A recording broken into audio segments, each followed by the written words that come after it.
Os direitos autorais são reservados ao professor e a universidade está com aulas online em virtude da prevenção à Covid-19. Na aula de hoje, o professor compartilha o nosso material em PowerPoint e vocês estão aqui ao lado conseguindo ver visualmente aquilo que nós estamos abordando na nossa aula de hoje. Eu vou começar do início e chego aos bens móveis e imóveis. Vamos lá. Nós estávamos na aula de ontem abordando esse ideal dos bens móveis e bens imóveis e as suas principais diferenças. Aqui vejam que o uso capião pode ser utilizado para adquirir a propriedade imóvel e também para adquirir a propriedade móvel. Vocês vão estudar isso detidamente lá no Direito das Coisas. Vimos também que a natureza é como garantia real. Quando um devedor dá em garantia ao seu credor, se ele der em garantia um bem móvel, essa garantia se chama garantia de penhor. É uma garantia real, porque se trata de um bem que está sendo dado como garantia. Se nós levarmos essa discussão para os imóveis, quando o devedor dá em garantia real para o seu credor um bem imóvel que tem uma matrícula no registro de imóveis, o nome dessa garantia é garantia hipotecária. Mais que isso, quando a gente estuda navios e aeronaves, a gente tem a exata noção de que eles são bens móveis, porque se locomovem de um lugar para o outro sem que venham a perder a sua substância, sem que venham a se degradar ou se deteriorar.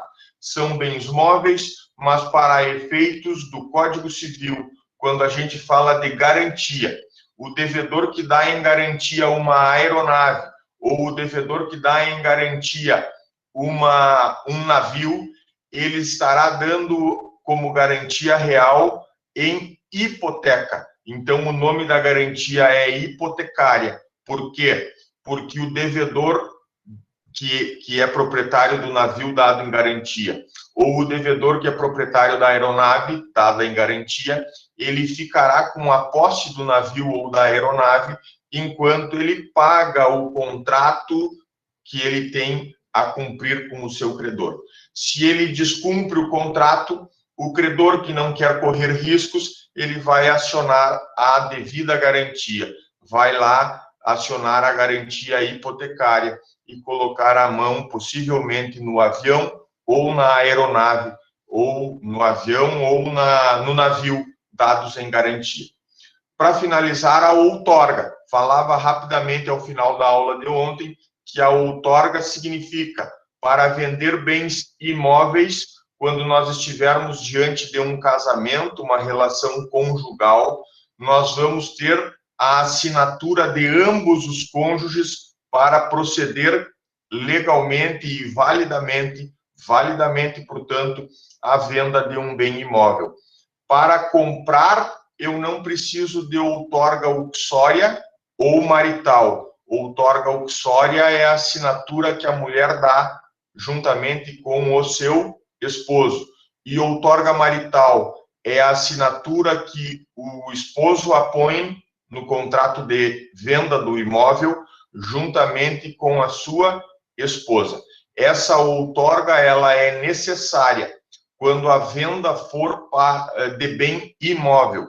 Ela não é necessária para a compra de bens imóveis. Assim como outorga não é necessária se nós estivermos falando da compra e venda de bens móveis, como um veículo automotor. Então, o cônjuge pode vender sozinho, o cônjuge varão, o homem, no casamento, pode vender sozinho o automóvel que está em seu nome, mas ele precisará convidar a esposa para assinar junto a escritura de compra e venda para vender a residência ou o terreno. Compra e venda de bens móveis, nada de outorga. Compra de bem imóvel, nada de outorga. Venda de bem imóvel, sim. Precisamos que os dois cônjuges venham a assinar juntos a escritura pública pela qual eles vendem um bem imóvel, como uma casa, um terreno ou um apartamento. Feito esse esclarecimento de revisão, nós chegamos agora ao item fungibilidade. Fungível é substituível, assim como infungível significa não substituível por outro igual. Então, quando a gente estuda algo infungível, a gente logo lembra de raridade.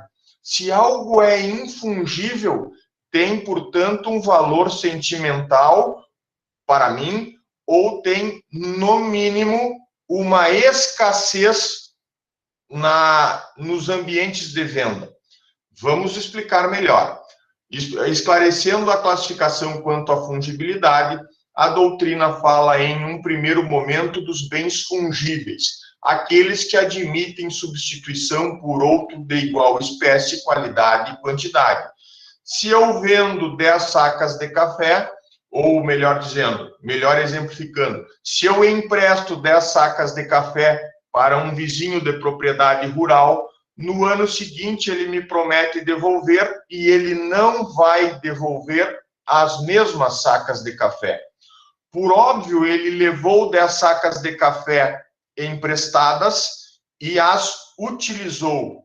No ano seguinte, na safra seguinte, ele me devolve 10 sacas de café em igual espécie, café, igual qualidade, a mesma qualidade dos grãos e a mesma quantidade, 10 sacas. Resumo da ópera: eu consigo substituir, quando o exemplo é café ou sacas de café, soja ou sacas de soja, dinheiro, enfim, eu consigo substituir por outro de igual espécie, na mesma qualidade e na mesma quantidade. Esses são os bens fungíveis que admitem substituição por outros idênticos. Eu empresto 10 sacas de café, no ano seguinte o meu vizinho que levou as 10 sacas de café emprestadas, ele vai me devolver 10 sacas de café, mas será provavelmente, com certeza serão outras sacas de café, serão outros grãos de café. Logicamente que na mesma qualidade. Não posso eu ter emprestado 10 sacas de café de excelente qualidade e receber dele de volta 10 sacas de café verde, que são imprestáveis para a produção do café. Vejam que a qualidade é item essencial na hora de devolver bens fungíveis. De outro lado, o que a doutrina contradiz a fungibilidade? A doutrina vai dizer que se nós temos bens fungíveis que admitem substituição, nós também poderemos ter, no nosso cotidiano de vida civil, bens que são tratados como infungíveis ou insubstituíveis por outro de igual espécie, qualidade e quantidade. Aqui, o sinônimo é raridade. Infungibilidade é igual a raridade. Algo raro que eu venha a emprestar para vocês, quando vocês me devolverem, eu quero exatamente aquele bem raro que não está disponível para venda no mercado, no comércio. Então, vejamos assim, se eu disser que estou emprestando a vocês uma garrafa de vinho comprado na prateleira do supermercado, de marca comum, como a marca Gato Negro, ou outra, a Concheitoro, essas marcas que a gente vê nas prateleiras de supermercado. Se eu emprestar uma garrafa de vinho a vocês, provavelmente esse empréstimo do vinho será para consumo, para que vocês possam abrir a garrafa e consumir. Professor, na hora de devolver, como é que a gente faz?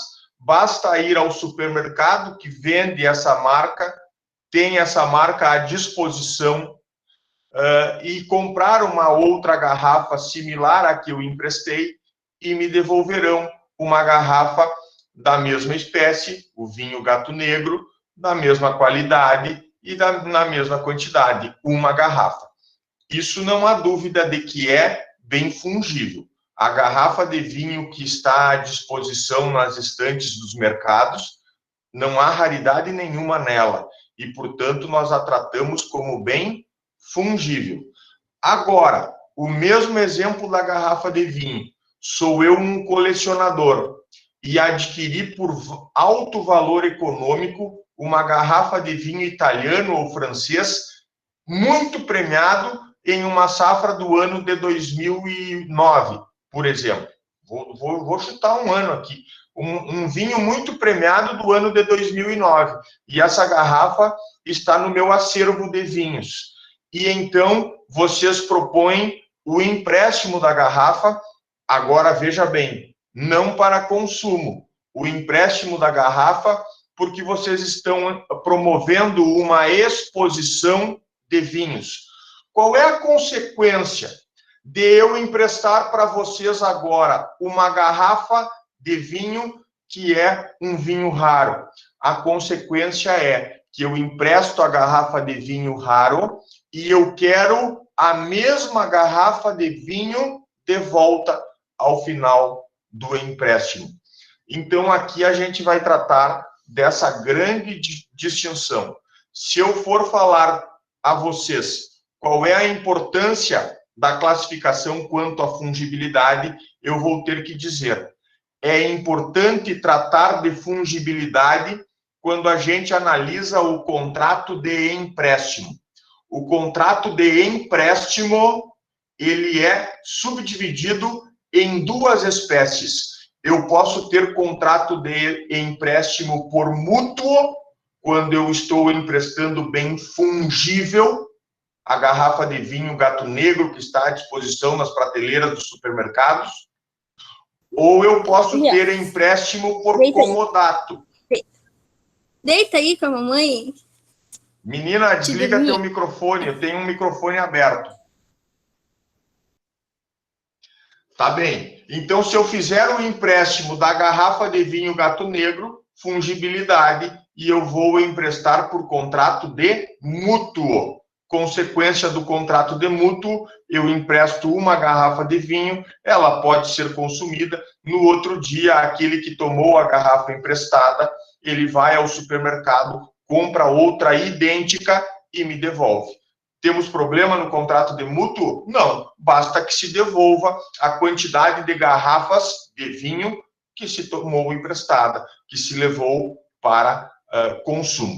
Não há problema nenhum de consumir o bem fungível, porque eu acharei outro para devolver no lugar.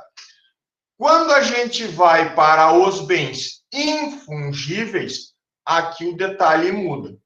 Se eu não tenho fungibilidade, é porque eu tenho raridade.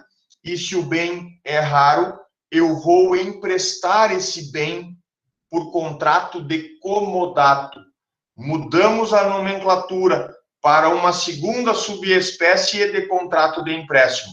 Aqui nos bens infungíveis, a gente empresta por contrato de comodato. Exemplo de bens infungíveis, os bens imóveis. Por quê, professor? Porque cada terreno é único, porque cada casa é única, e isso se expressa no registro de imóveis, cada terreno com um número de matrícula, cada casa com um número de matrícula, cada apartamento com um número específico de matrícula, indicando que esses bens imóveis, eles são infungíveis. Eles não podem ser substituídos por outros de igual espécie. Isso regra geral. Agora, eu volto para a questão do vinho. O vinho que eu emprestei por contrato de comodato, ele é diferente do vinho que eu emprestei por contrato de mútuo. Porque o vinho emprestado por contrato de comodato tem o significado de raridade. E se ele tem o significado de raridade, eu emprestei o vinho raro não para ele ser consumido, porque quem o consome não acha outro para me devolver. Eu emprestei a garrafa de vinho para uma exposição e ao final da exposição de vinhos, a mesma garrafa que eu emprestei é a garrafa que eu quero de volta, intocada, sem a rolha aberta, com o líquido exatamente dentro como estava quando eu o emprestei. Muito bem, professor, nós entendemos. Poderia dar mais um exemplo de bem infungível? O veículo automotor, que a gente já tem como propriedade nossa e que, portanto, está emplacado com as normas do Detran. As normas do Detran que determinam o emplacamento de todos os veículos. Um veículo emplacado, vejam, ele é raro para mim. Professor, mas eu acho dezenas de Gols, eu acho dezenas de Uno Miles, eu acho dezenas de carros iguais para lhe devolver um semelhante. Acha dezenas de carros iguais. Entretanto, se nós formos fazer um contrato de empréstimo, eu emprestarei o meu carro que está na garagem a vocês. E nominarei no contrato de comodato que o veículo emprestado é o da placa tal e que, portanto, ao final do empréstimo, eu quero o mesmo veículo placa tal de volta. Eu não quero outro no seu lugar. Eu quero o meu carro, aquele que me pertence e que eu emprestei temporariamente a vocês. Vejam a diferença básica na fungibilidade. Os bens fungíveis admitem substituição por outro igual e nós vamos emprestá-los por contrato de mútuo. Os bens infungíveis não admitem substituição por outro igual e nós vamos emprestá-los por contrato de comodato. Feito o break. Chegamos no artigo 85 para passar a régua na fungibilidade. O artigo 85 vai dizer simplesmente assim, enquanto regra jurídica. São fungíveis os móveis que podem substituir-se por outros da mesma espécie, qualidade e quantidade. Lendo ao inverso, são infungíveis os móveis que não podem substituir-se por outros de mesma espécie, qualidade e quantidade. Vejam que a regra do 85 ainda expressa que são bens móveis os fungíveis. Por quê? Porque, por exclusão, nessa regra do 85, a gente já dá o clique que bens imóveis que têm matrícula específica no registro de imóveis, bens imóveis são infungíveis. Bens imóveis são infungíveis e bens móveis raros são infungíveis também. Chegamos agora, gurizada, para o item consumibilidade ou consumtibilidade. Quer dizer o mesmo. Vejam que as estantes dos mercados, as estantes das livrarias, as estantes das farmácias estão repletas de bens ao consumidor. Estas ofertas de bens de consumo, elas representam que esses bens são consumíveis juridicamente. Muito bem. Eu sei que todos os bens que estão à venda, portanto, eles são consumíveis juridicamente. É uma visão pura e simples de consumidor. Eu vou ao mercado e vejo as estantes, vejo o que está exposto à venda. Então, juridicamente, como consumidor, eu entendo que os bens que estão ali na estante à venda, eles são consumíveis juridicamente, conforme o direito. Por que eu digo isso inicialmente? Porque na classificação que nós vamos adentrar e que a doutrina estabelece uma distinção entre bens consumíveis e inconsumíveis, nós precisamos apagar a ideia de consumidor. Nós precisamos retirar a ideia de que os bens estão em uma estante à nossa espera como consumidor, para que nós possamos comprá-los ou adquiri-los. A classificação doutrinária que divide bens entre consumíveis e inconsumíveis, ela não é jurídica, ela é uma classificação fática.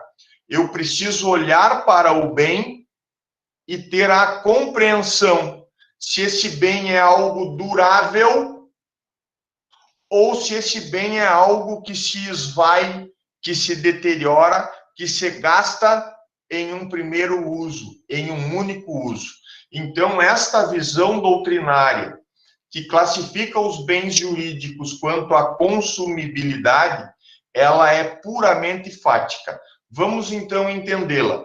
O que a doutrina diz que são bens consumíveis? Aqueles que se exaurem, aqueles que ficam exaustos pelo único uso, por um único uso. E o exemplo número 1 de bem consumível é o dinheiro. Eu tenho dinheiro na minha carteira até o momento que eu resolvo pagar algum bem de consumo que eu compro. Então, na medida em que eu paguei o bem de consumo, eu estou perdendo aquele dinheiro. Ele não está mais à minha disposição. Aquele valor econômico não me pertence mais, não está mais à minha disposição. Por isso, o dinheiro é exemplo número 1 de bem consumível. Mas eu posso colocar aqui para vocês vários. O pacote de salgadinho que a gente compra e abre e já come. O cachorro-quente que a gente compra e come no cachorrão. O picolé que a gente compra na sorveteria. Vejam a ideia fática dessa estrutura de bem. Eu abro e ele se esgota, se exaure, se usa em um único momento, em um único uso, portanto. A comparação, ela serve para nos ajudar na compreensão. Então, agora vejam o que a doutrina vai falar sobre bens inconsumíveis. E eu digo a vocês, levem no estudo a consideração de que bens inconsumíveis são os duráveis. Não há exaustão do objeto pelo único uso. As nossas roupas, elas são usadas uma única vez ou a gente consegue usá-las várias vezes após as lavagens devidas, é claro. E vocês vão compreender que as roupas, elas são inconsumíveis porque elas duram mais.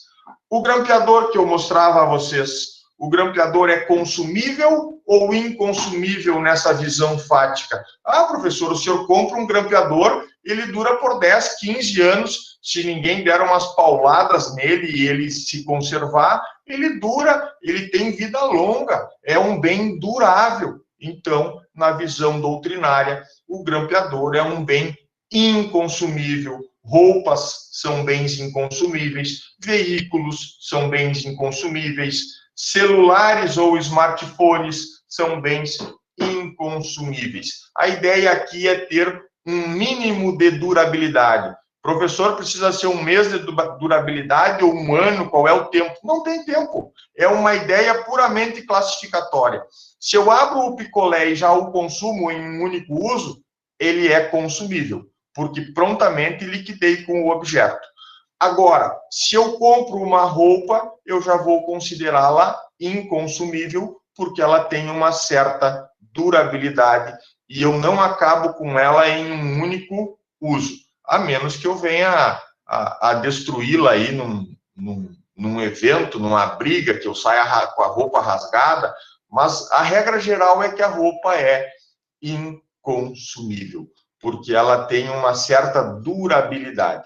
Lembrem-se, então, aqui, para estudar os bens quanto à consumibilidade, pensem na durabilidade do bem. Se ele dura, se ele é durável, então ele é inconsumível. Se ele não dura e em um único uso a gente já consome ele, vão para a classificação dos consumíveis.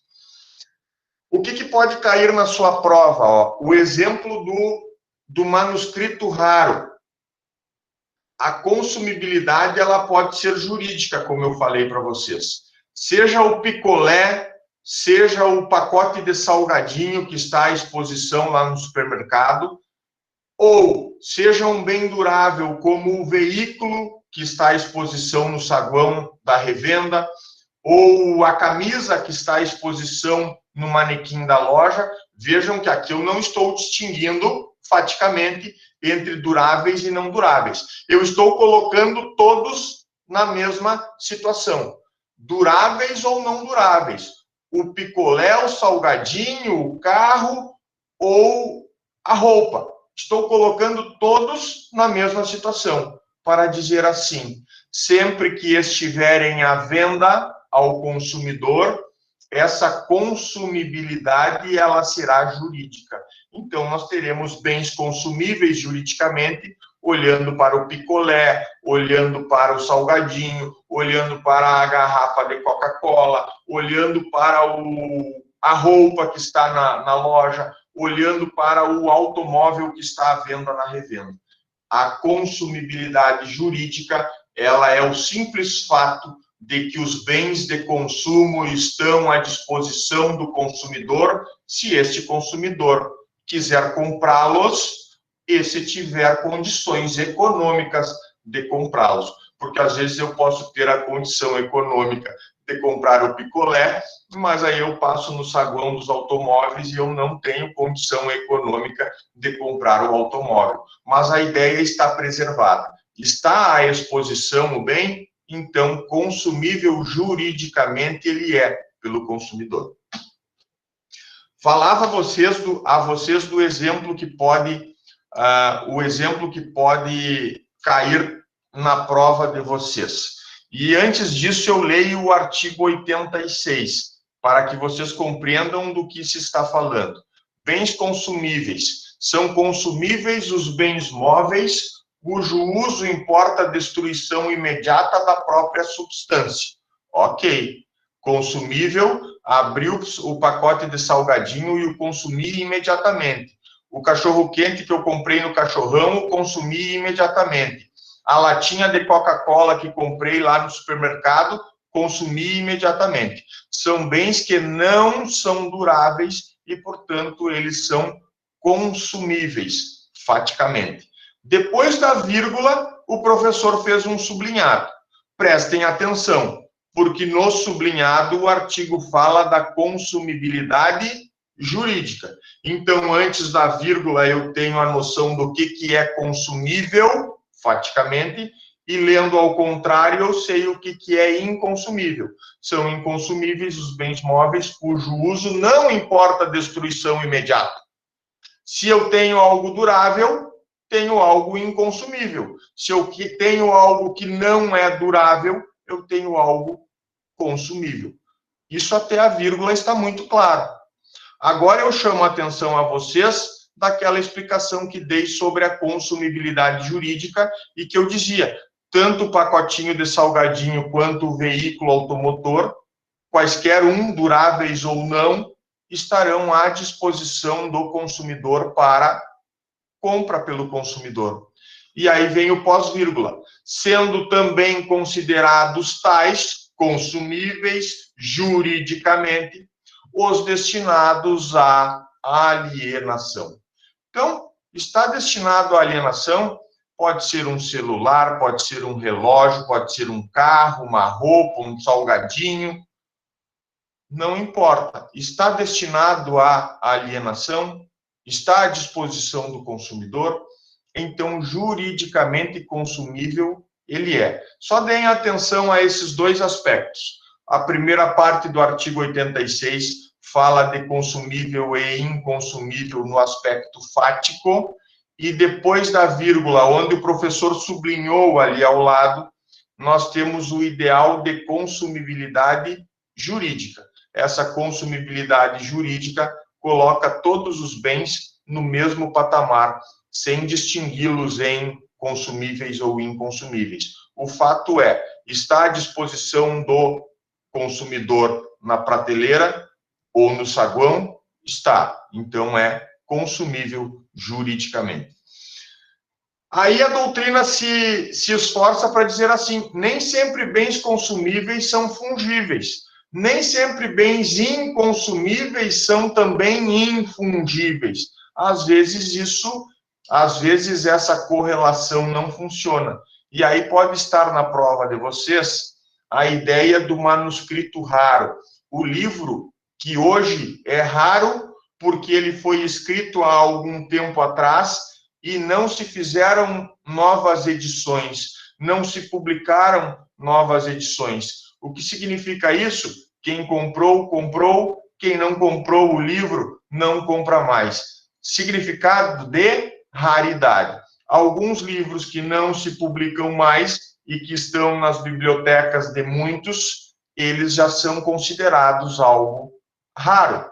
E aí, pode estar na prova de vocês, se o livro antigo, que está lá no antiquário à venda, se ele é fungível ou infungível. E aí vocês terão que dizer, professor, o livro raro, ele é infungível.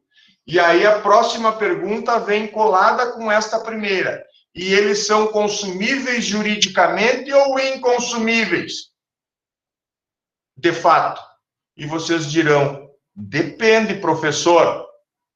Se o livro raro está na sua biblioteca atrás do senhor e o senhor não quer vendê-lo, ele não está no comércio à venda. E ele é bem durável, inconsumível, então. Todavia, caro professor, se o senhor é dono de um antiquário que vende coisas antigas, entre elas livros que não se publicam mais, e o seu livro antigo está lá na estante à disposição dos consumidores, juridicamente, esse bem que é infungível, ele é consumível juridicamente. Corretamente, a resposta estará dada assim.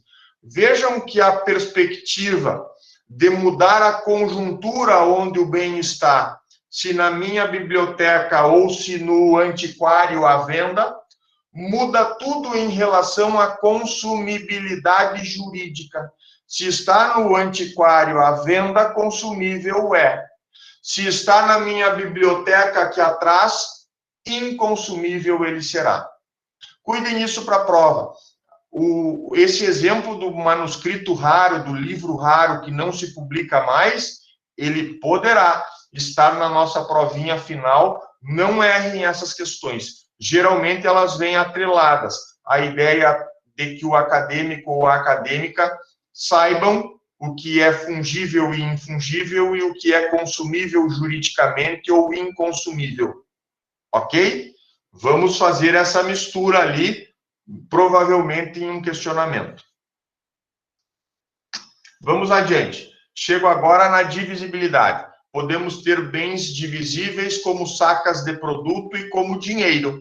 Eu posso dividi-los tranquilamente e eles não vão perder a sua essência, não vão perder a sua substância, não vão se destruir. Se eu tenho 10 sacas de café, como eu dava no exemplo da situação anterior, eu tenho a possibilidade de dividir 10 sacas de café em 2 porções de 5 sacas de café e, por exemplo, dividir as sacas entre 2 irmãos que sejam herdeiros dessas sacas de café. Vejam que a divisibilidade admite confortavelmente uma divisão do bem. E, com isso, os bens, mesmo divididos, eles não perdem o seu valor econômico. Uma saca de café vai continuar do mesmo preço de avaliação de mercado se ela estiver reunida com outras 10 ou não. A saca de café tem o mesmo valor econômico. Dividir 10 sacas de café em 2 porções de 5 sacas de café não diminui em nada o preço do produto em si, do fruto em si, do café em si. Isso, noção de algo divisível. Dinheiro, sacas de café. Agora eu vou para a noção de indivisibilidade. Não podem ser partilhados, não podem ser fracionados, pois deixariam de ser um todo perfeito.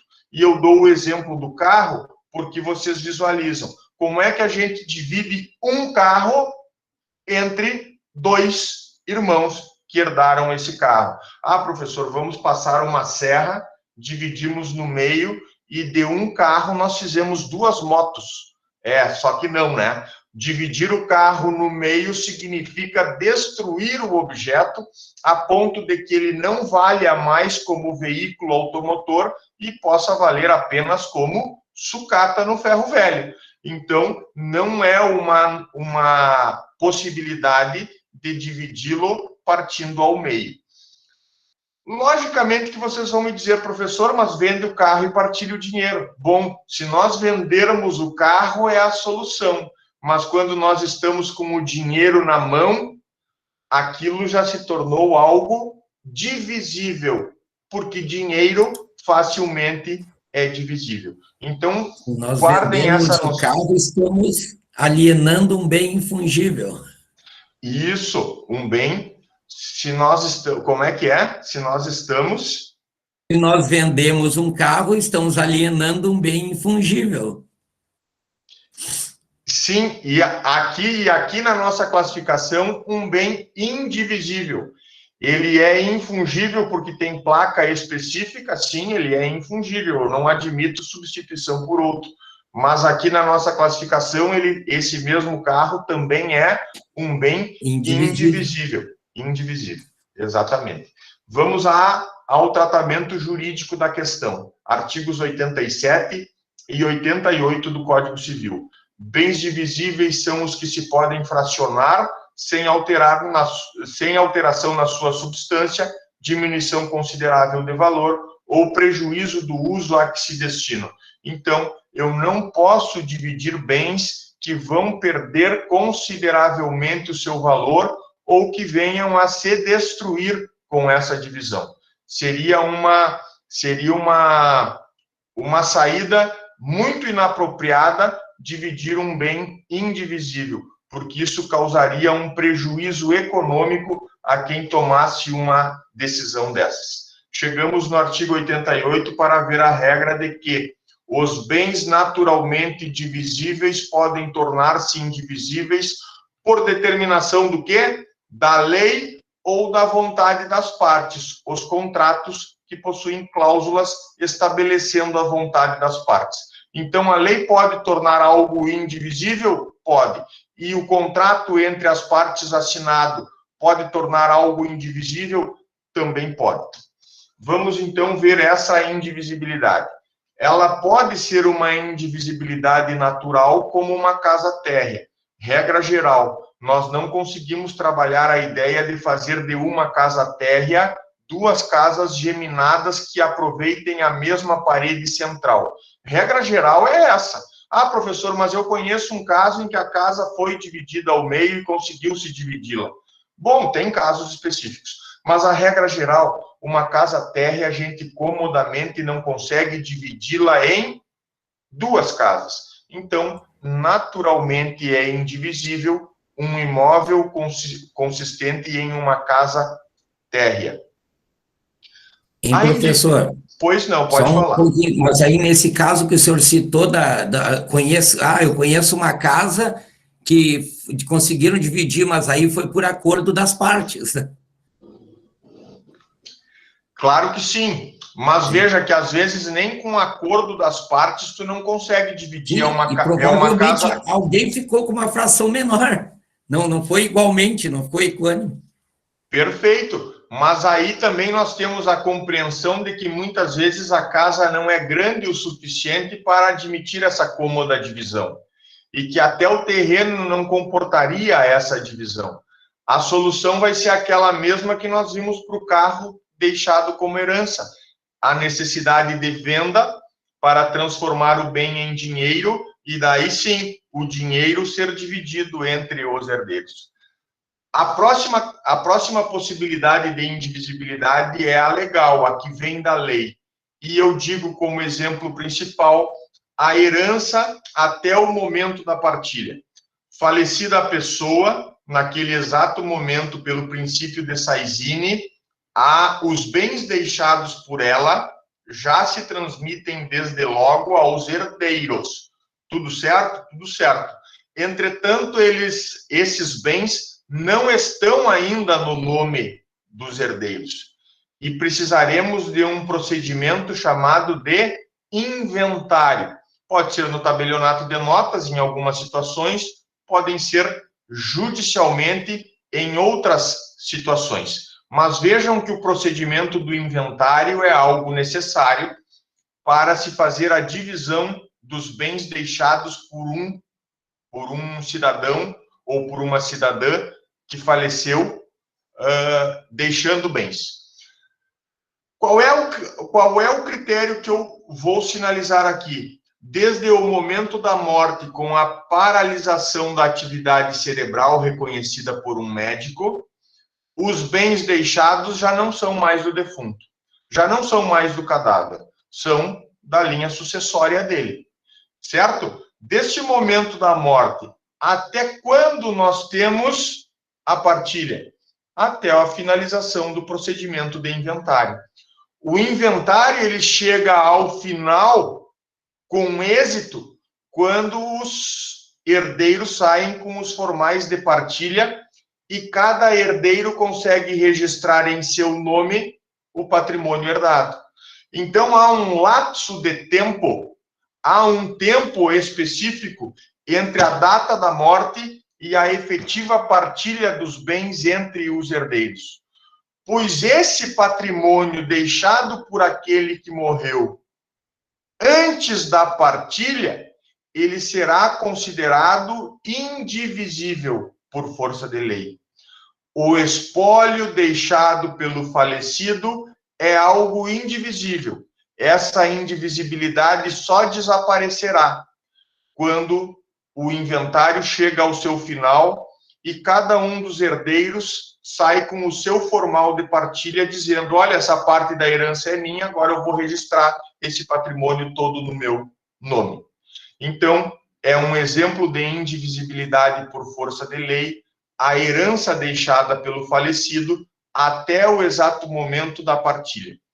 Terceira situação, a indivisibilidade convencional. E aí nós chamamos a baila, chamamos a nossa discussão, o mundo dos contratos. Aqueles contratos que as pessoas fazem de forma particular, nos escritórios, ou podem fazer por escritura pública, na presença de um tabelião de notas.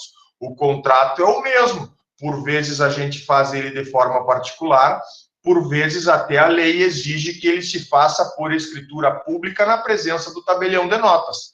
Mas vejam bem, esses contratos, eles possuem cláusulas que regulamentam e impõem deveres, obrigações às partes que estão assinando o contrato. E por força de contrato, por força obrigacional, as partes poderão tornar um bem que aparentemente pode ser dividido, mas as partes poderão tornar o bem algo indivisível. Um exemplo básico trazido pela doutrina do Tartucci: um touro que convencionalmente foi tratado pelos herdeiros do falecido como touro reprodutor. Então, qual é a característica inicial? Se nós temos um touro apenas e são 3 os herdeiros do falecido, e esse touro, convencionalmente, ele é um touro usado para fins de reprodução, pela qualidade da sua genética. Se nós formos para uma pura ideia de divisibilidade do bem, abate-se o animal e divide-se a carne. Mas vejam se é justa essa divisão, sendo que o animal vale muito mais pelo sêmen que produz do que relacionando com o preço da carne que ele proporcionará com o abate. Então, aqui, por convenção das partes, por assinatura de pactos e de contratos, as partes podem estabelecer que um determinado bem, ele não vai poder ser divisível. Ele vai ficar indivisível por um certo momento ou por um certo período. Tudo isso, possibilidade do mundo dos contratos. Nos contratos, as partes regulamentam seus próprios interesses. E é uma possibilidade de que isso fique regulamentado. Poderíamos levar a ideia para um bem imóvel? Sim, ter uma cláusula contratual dizendo que uma determinada fazenda deixada como herança, ela não pode ser dividida, ela tem que ser mantida unitariamente. São possibilidades contratuais. Saibam que isso existe. Então, nós temos bens facilmente divisíveis e que poderão, por força de contratos, serem tratados como algo indivisível, algo que não pode ser dividido. Vamos agora a uma próxima classificação quanto à individualidade. Nós temos bens individuais e eu mostro aqui o livro. Um livro meu é um bem individual. E olhem a explicação doutrinária. São individuais aqueles bens que, embora reunidos, podem ser considerados de per si, podem ser considerados sozinhos, unitariamente, independentemente dos demais. Ok, professor? Entendido. O livro é um exemplo de bem individual. Correto.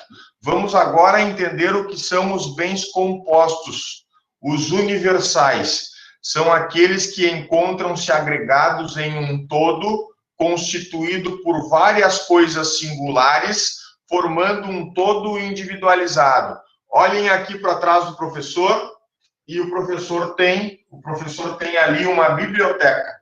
Muito bem, professor, entendemos. Um livro é um bem individual, a biblioteca, que é a reunião de todos os livros de uma pessoa, ele é um bem coletivo. Sim, livro é o individual, o coletivo de livro é biblioteca. Muito bem, explicado isso, o professor passa agora a uma discussão importante. Esta coletividade de livros, essa biblioteca, ela pode ganhar contornos em torno da universalidade de fato ou da universalidade de direito. E aqui o professor rapidamente distingue.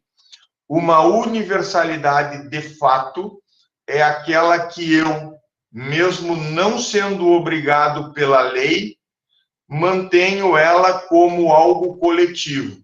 Então, a lei não obriga o professor a ter uma biblioteca em casa. Mas eu comprei alguns livros durante a minha graduação e depois dela, e estudei alguns livros, e os livros estão aqui na minha biblioteca. Eu desejo ter essa biblioteca.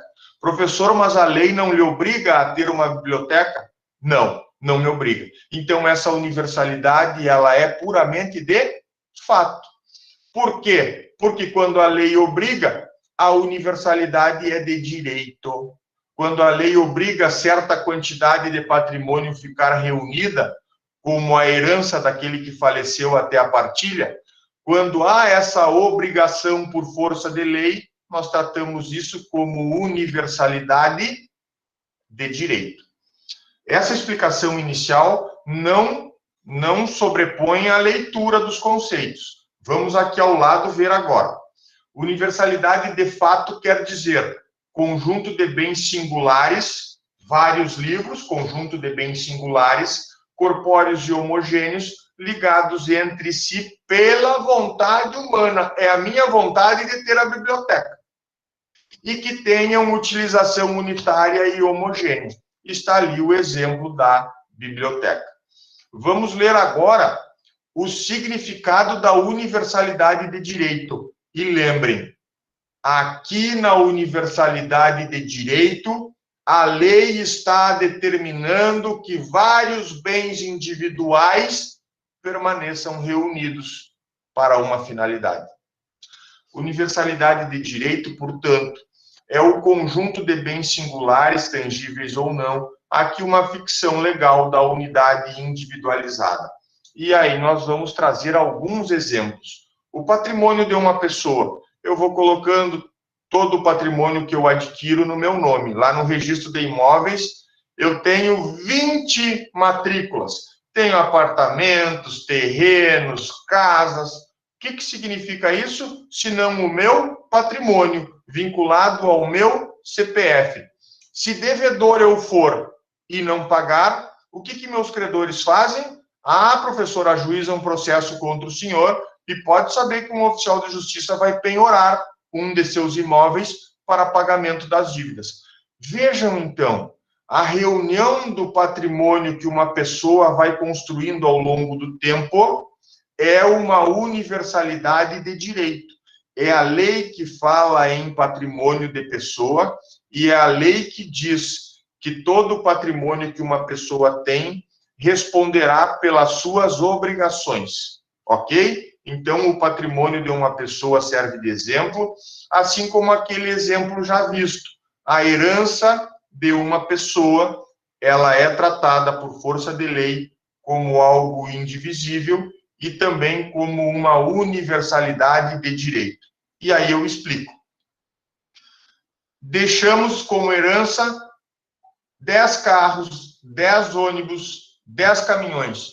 Todos individualmente são bens móveis, mas para efeitos de universalidade, a lei determina, então, uma universalidade de direito, a lei determina que o espólio, a lei determina que esta herança deixada seja algo indivisível e mais, que seja considerado uma universalidade de direito até que se faça a devida partilha. Então, vejam bem que vocês já estudaram alguns artigos e, inclusive, sabem que essa herança até a partilha, ela também é considerada bem imóvel por força de lei, quando a gente estudou lá os artigos 80, 81, depois 82, 83, a gente viu lá que, por força de lei, a herança é considerada um bem imóvel. Aqui, na nossa aula em situação,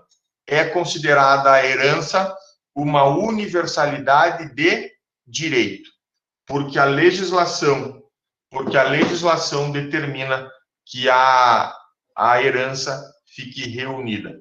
Também é a universalidade de direito, como exemplo, o espólio, são os bens deixados por aquele que faleceu, e a massa falida, são os bens daquela empresa, sociedade ou Eireli, que veio à falência, veio à ruína, quebrou, por não conseguir operar mais no mercado e não conseguir mais praticar a sua atividade econômica. Então, a massa falida é o patrimônio que sobrou de uma empresa que foi à falência. Dito isso, como é que o Código Civil trata dos bens singulares e dos bens coletivos? Tudo o que eu expliquei para vocês doutrinariamente na página anterior, agora aqui está sendo tratado como regra no Código Civil. Artigo 89. São singulares os bens que, embora reunidos, se considerem de per si, independentemente dos demais. Professor, o seu livro que o senhor está mostrando aí, ó, é um bem singular, se enquadra perfeitamente no conceito do artigo 89. Vamos ao artigo 90. Constitui universalidade. Vejam aqui, o 90 fala de universalidade, portanto, bens coletivos. O 91 também falará de universalidade, portanto, bens coletivos. Artigo 90. Constitui uma universalidade de fato, a lei não manda, a pessoa ou a vontade humana quer a biblioteca. Então, constitui essa universalidade de fato a pluralidade de bens singulares que, pertinentes à mesma pessoa, tenham destinação unitária. Parágrafo único. Os bens que formam essa universalidade podem ser objeto de relações jurídicas próprias. Relações jurídicas próprias significa: eu posso vender um livro, posso doar um livro, ficando com o resto da biblioteca. Não há um lastro que diga assim: ou o senhor fica com a biblioteca, professor, ou o senhor vende a biblioteca inteira. Não. Um único bem singular, dentre todos os livros da minha biblioteca, pode ser objeto de negociação individualizada. É isso que o parágrafo único está a estabelecer. Agora, para finalizar, artigo 91.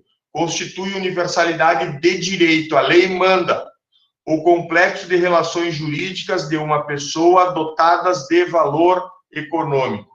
A herança, o espólio, a massa falida, todas as situações que envolvem bens com valor econômico e que a lei determina que formem um todo unitário.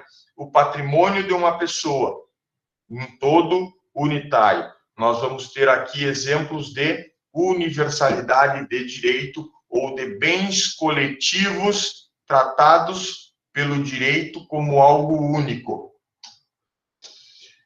Chegamos agora numa nova classificação, a segunda. Nós demoramos um pouco para ver a primeira, que eram os bens considerados em si mesmos. A gente olhava para o bem e classificava se era divisível, indivisível, fungível, infungível, consumível, inconsumível. Isso ficou para trás. Agora nós vamos ver os bens reciprocamente considerados. E reciprocamente considerados, uma única é a classificação. Uma única. Nós não vamos ter mais de uma. É uma classificação. Eu preciso saber se este bem ele é o bem principal ou se este bem ele está na condição de bem acessório e que, portanto, segue o bem principal como regra geral. Qual é a pergunta que vocês devem se fazer quando estiverem estudando os bens reciprocamente considerados? Dependência em relação ao outro bem? Eles têm dependência em relação ao outro bem? Se a resposta for sim, a lente da câmera fotográfica depende de outro bem? Sim, então ele é um bem acessório. Agora, se a resposta à pergunta for não, o celular, o smartphone, ele tem relação de dependência com outro bem? E a resposta é não. Então, o smartphone já é um bem principal, tem a sua existência sobre si mesmo e é considerado o bem principal. É disso que nós vamos falar. A classificação entre bens principais ou independentes, de um lado, e de outro lado, os bens podendo ser acessórios ou dependentes, dependentes do outro que é principal. Quando a gente olha para uma casa e visualiza nela o equipamento de ar-condicionado, split, a gente já, de certa forma, consegue perceber. Bom, a casa, a residência é o bem principal e o equipamento de ar-condicionado é o bem acessório. A gente consegue fazer essas relações em todos os bens que a gente olha. Quando a gente olha para um carro e vê no painel vê no painel do veículo um equipamento de som, nós conseguimos interpretar. O veículo é o bem principal e o equipamento de som é acessório dele, está ligado ao bem principal. Doutrinariamente, gurizada, o que os doutrinadores advertem a respeito desses conceitos? Os bens principais existem de maneira autônoma e independente, de forma concreta ou abstrata. Têm existência própria e não dependem de nenhum outro bem. Qual é o bem principal por excelência? O exemplo nato, o exemplo primeiro que nos vem à cabeça: o solo. Os terrenos, o solo em geral, é considerado bem principal. E aí, fazendo uma correlação com classificações já vistas nos bens considerados em si mesmos, a gente viu que tudo que adere ao solo toma a mesma característica de imóvel do solo. Então, uma construção que é feita sobre o solo, ela imóvel é. Uma plantação que é feita sobre o solo, imóvel também é. Vejam, então, aqui que nós temos o solo como o principal exemplo de bem principal. Mas outros tantos bens, se olhados corretamente, também estarão na condição de bem principal. O relógio é um bem principal? Sim, ele tem existência sobre si. O smartphone é? O smartphone é. O computador também é. A impressora também é bem principal. Então, nós vamos ver assim, ó, a ideia de que um bem tem funcionalidade própria. Aí vocês poderão estar pensando assim, professor, mas a impressora tem funcionalidade própria, independentemente de outro bem?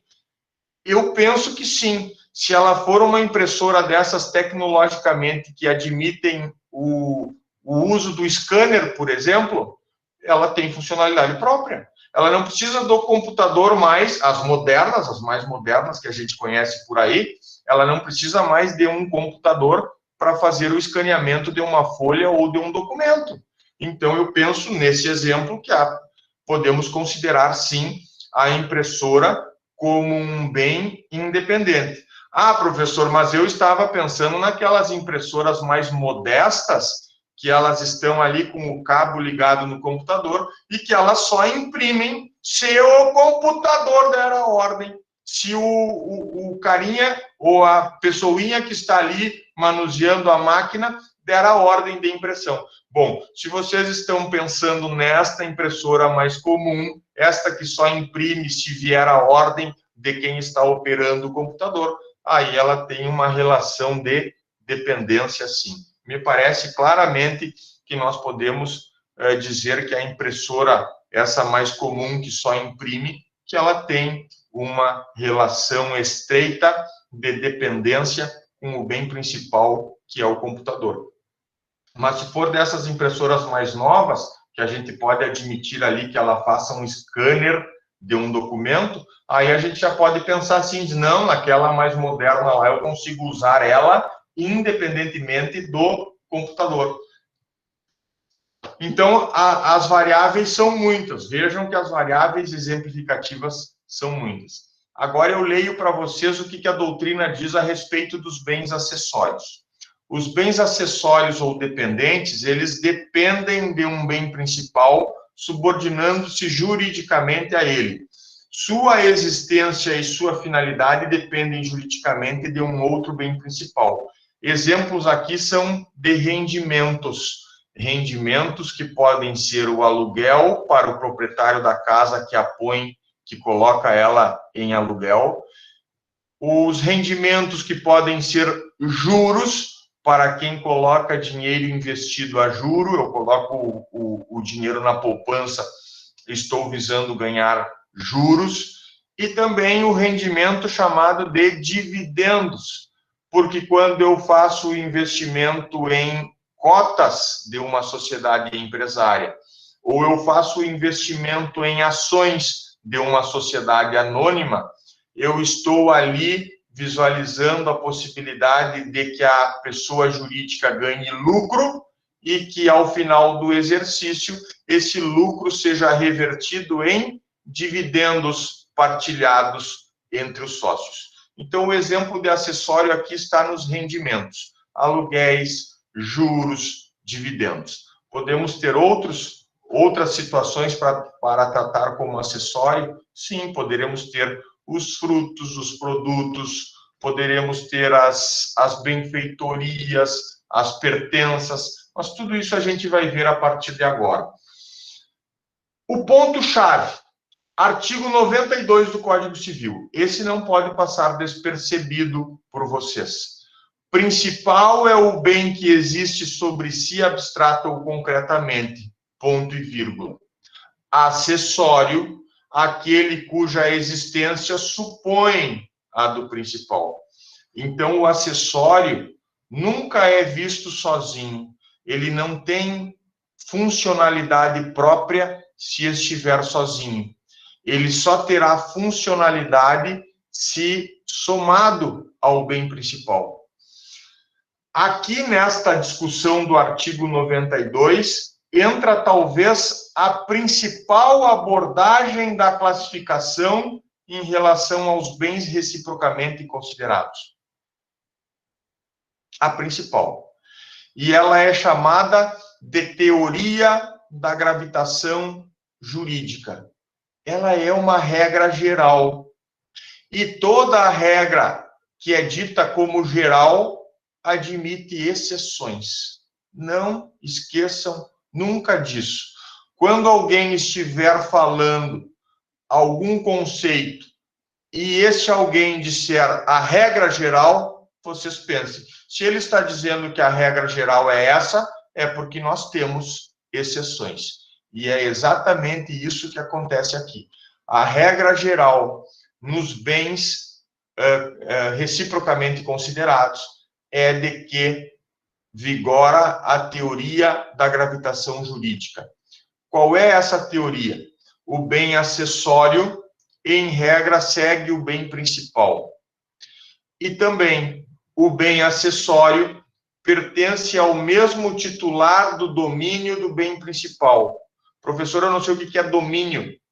Propriedade. Se eu sou proprietário do bem principal, automaticamente há uma presunção de que eu também sou o proprietário do bem acessório. Penhorar o caminhão da empresa é penhorar o caminhão com o som, com o equipamento de som que está no painel. Mesmo se o funcionário da empresa chegar com uma nota fiscal para o oficial de justiça, dizendo, olha, penhora o caminhão, mas me deixa levantar o equipamento de som. Porque o equipamento de som é meu, motorista do caminhão, não da empresa. Como eu viajava com o caminhão sendo motorista dele, eu gostava de escutar rádio e instalei o equipamento de som. O caminhão é da empresa, o equipamento de som que está no painel é meu. E o oficial de justiça diz, num olhar raso que ele dá, estou penhorando todo o caminhão. O caminhão com o equipamento de som no painel. Por quê? Porque o acessório segue o principal. E ele responde ao funcionário, teoria da gravitação jurídica me faz penhorar o caminhão todo. Se o senhor tem uma nota fiscal que demonstra que o som é seu, o senhor precisará acionar o Poder Judiciário, através de uma ação que se chama embargos de terceiro, e lá provar com nota fiscal de que o som é seu, e o juiz autorizará que o senhor levante, que o senhor retire o equipamento de som do caminhão. Por hora, estou penhorando e removendo o caminhão inteiro. Teoria da gravitação jurídica não pode ser esquecida por vocês. Talvez a melhor e maior e mais importante noção da nossa aula de hoje. A de que os bens acessórios, em regra, vão seguir o bem principal. A regra geral também é de que o proprietário do bem principal será considerado, aparentemente, proprietário do bem acessório. Até que tudo se esclareça, o oficial penhora o caminhão inteiro e não deixa ninguém tirar som de lá. Resolve lá com embargos de terceiro no Poder Judiciário. Se o juiz entender que o som é seu, então o senhor levante o som. Eu, oficial de justiça, estou penhorando o caminhão inteiro e lhe dou como resposta teoria da gravitação jurídica. Estou presumindo que o proprietário do caminhão também é proprietário do equipamento de som que está no painel.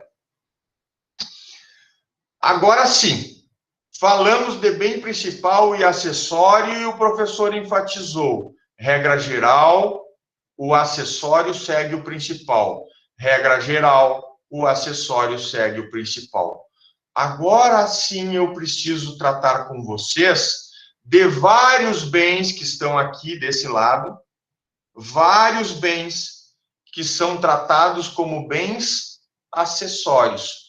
Há, por óbvio, um bem principal. E deste bem principal, nós vamos discutir a existência de frutos, a existência de produtos, a existência de pertenças, a existência de partes integrantes, a existência de benfeitorias. Certo? É disso que nós passamos a tratar a partir de agora, de alguns bens acessórios. E durante esta nossa aula, o professor tenta balizá-los a respeito desta ideia. Será que o bem acessório segue o principal? Ou será que nós podemos fazer uma discussão em torno da gravitação jurídica e entender que, em alguns casos, a gravitação jurídica não se aplica? Vamos ver sobre isso. Primeira ideia, frutos. Frutos, eles são bens acessórios, sim, que têm a sua origem em um bem principal. Eles mantêm a integridade do bem principal sem diminuir a substância ou qualidade. Por isso a doutrina diz, os frutos são utilidades renováveis. Vamos pensar agora, gurizada, em plantações das mais variadas que visam a colheita. Professor, pode ser a plantação de soja? Pode. Pode ser a plantação de café? Pode. Pode ser trigo? Pode. Pode ser maçã, laranja, abacaxi, limão? Pode. Vamos pensar agora em plantações, quaisquer delas. Quem planta quer colher frutos. A maçã para quem colhe, as macieiras para quem colhe maçãs. As laranjeiras para quem colhe laranjas. Os pés de soja para quem cultiva e colhe soja. São frutos, são utilidades que se renovam a cada nova safra. As macieiras plantadas em um ano, depois que elas começam a produzir maçãs, todo ano tem safra de novo. E todo ano as macieiras estão repletas de maçãs para a colheita. E falando disso, eu enfatizo: os frutos são bens acessórios, ligados ao bem principal, a árvore que está agregada onde? No solo.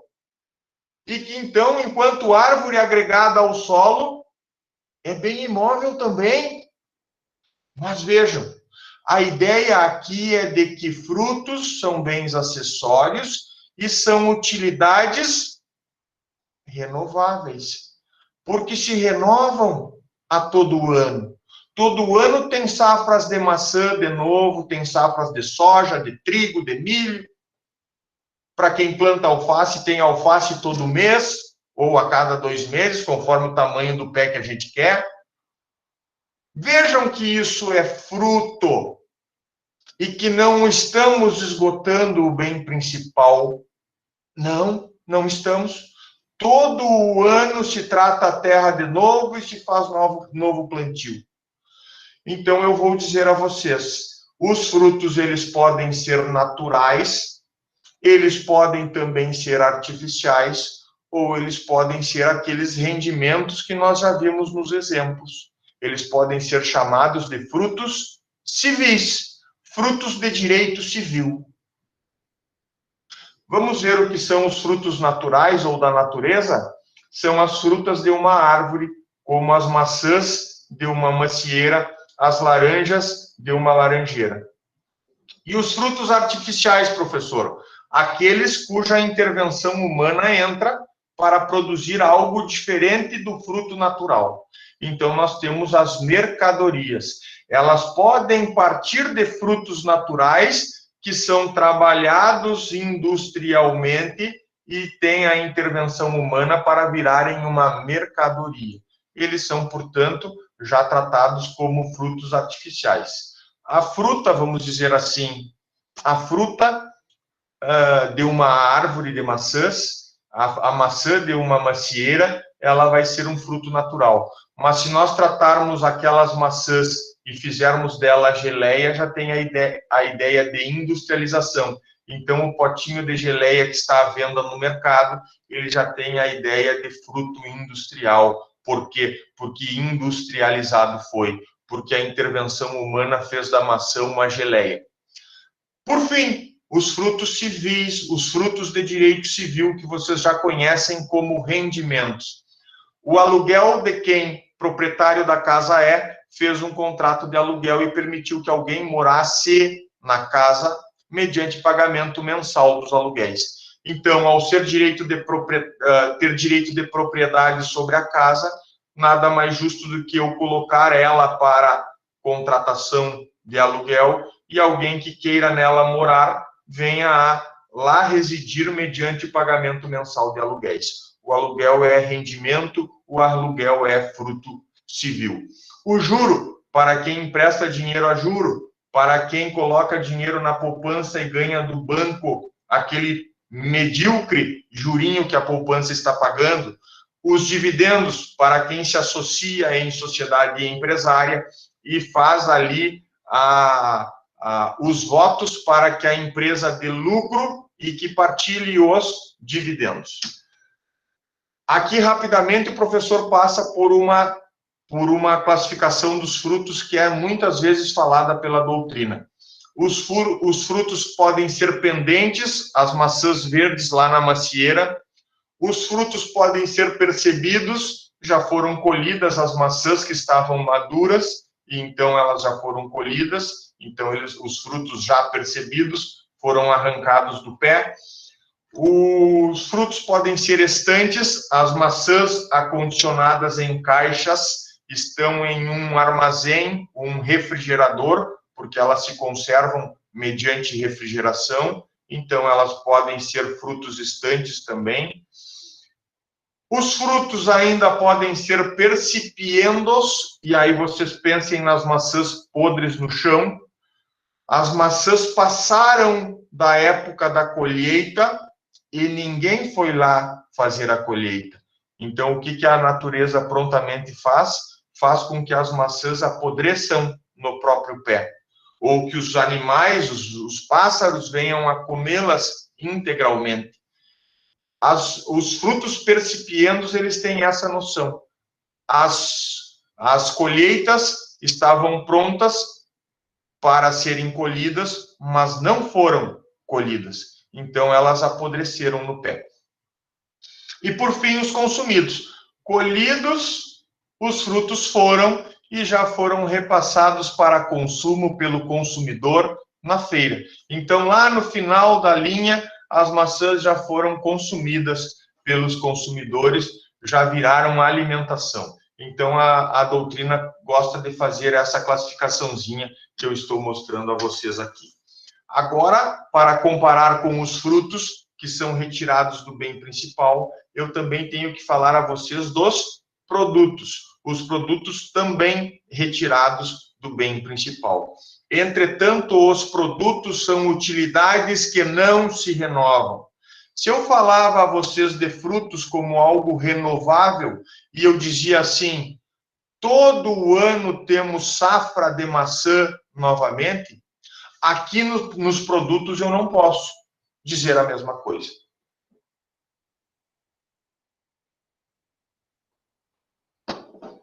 Aqui nos produtos, eu preciso enfatizar que as utilidades não se renovam.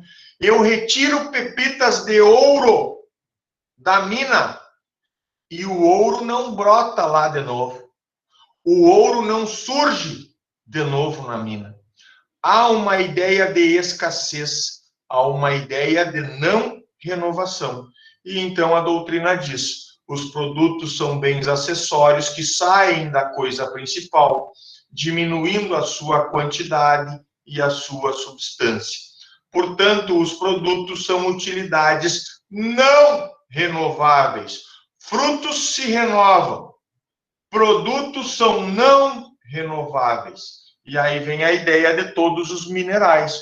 O petróleo, o ouro, o minério de ferro, a própria água. A ideia é de um mineral que tenha a escassez, que possa nos levar à escassez. Vejam que todos os minerais, eles podem ser tratados como produtos. Não há renovação.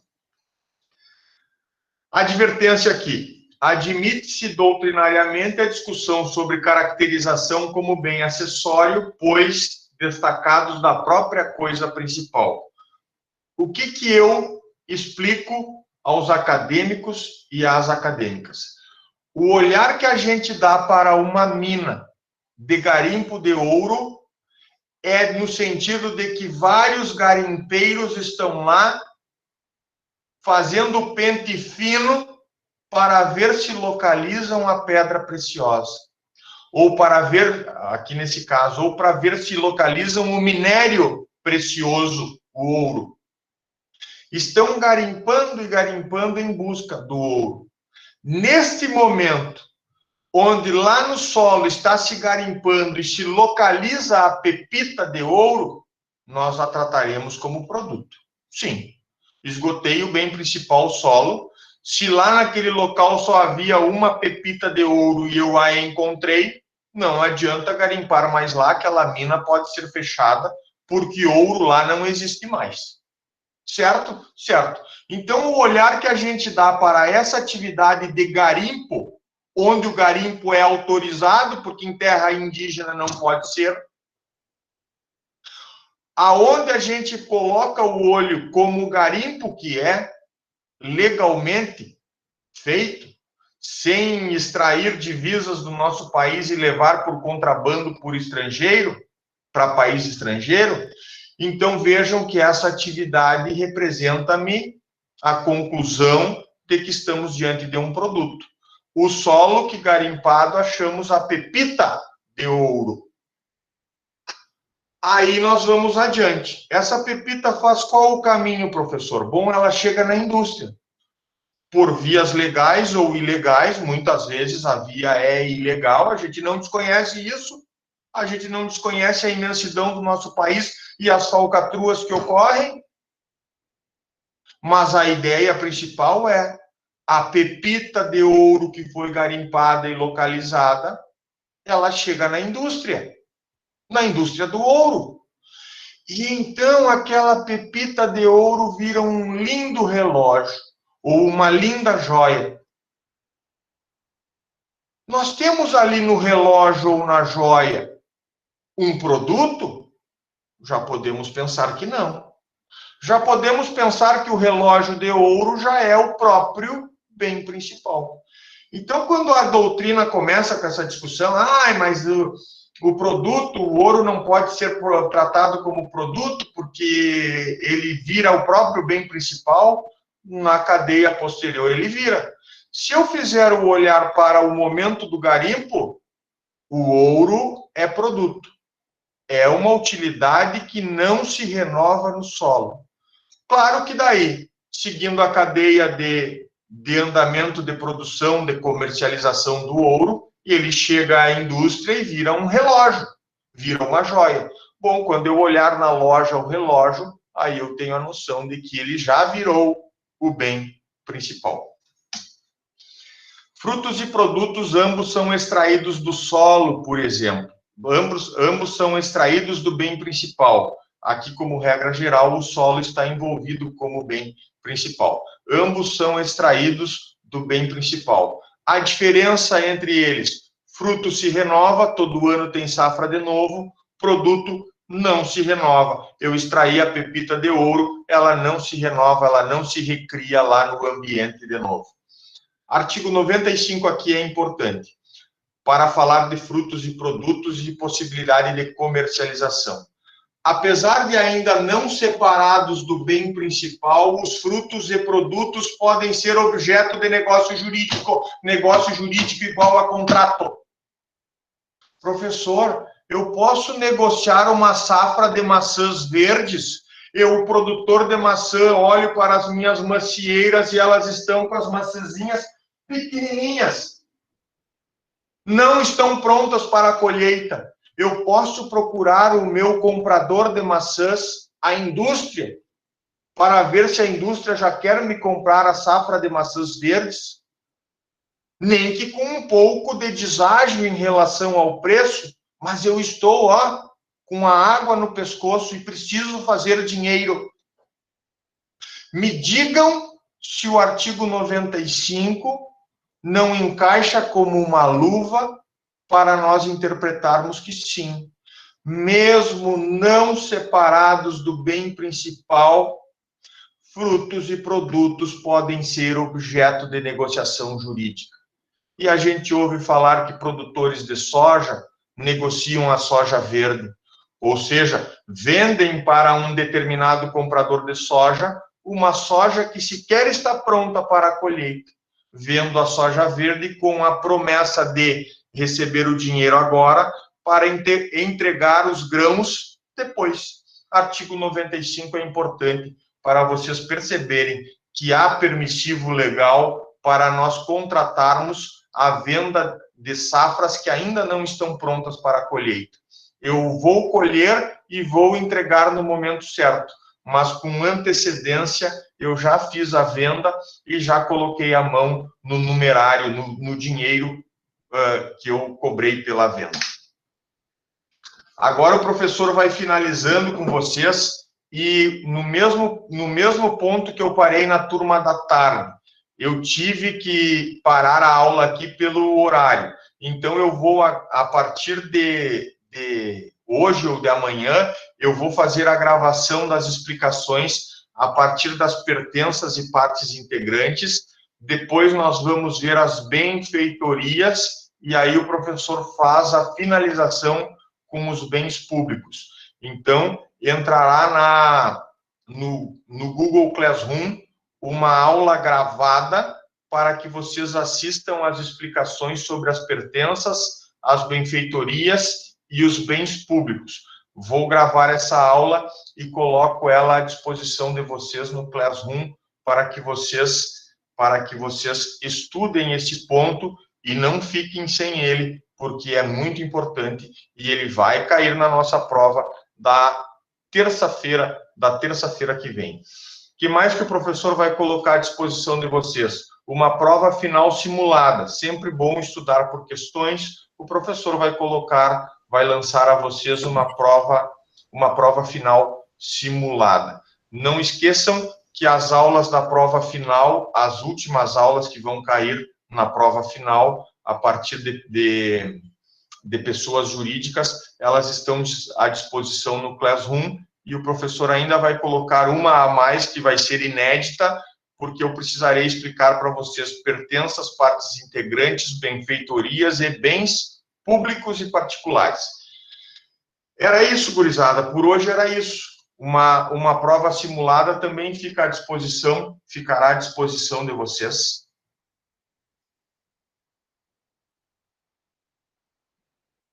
Interromper gravação.